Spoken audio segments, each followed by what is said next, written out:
Olipa kiva reissu tuolta Mäkkäristä. Ito on läskisiilikää joka päivä Mäkkärissä. Totta kai, koska mulla on rahaa. Itto sulle ei soo kotia, kun sä aina vaan juoksentelet. Itto ei edes Mäkkärissä oo chilihodareita, jotka on ainut asia sun ruokavaliolla. Mitä hitto onhan siellä? Sulla on vaan skitsofrenia. Jos sä niin väität, mä potkasen sua munille. Mä vielä näytän sulle mun munat. Näin sitä potkasta munille. Ai saatana, mitä vittua? No niin, nyt mä taistelen sua vastaan.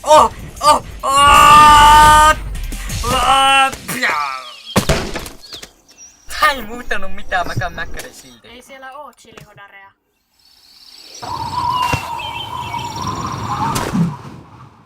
Fuck. No niin, Mustasoonik, aika mennä Mäkkäriin! Yksi kertaa teen läskiksi. Äpä tajan mennä nyt Mäkkäriin syömään taas, vaikka mä äsken siellä. Rapata.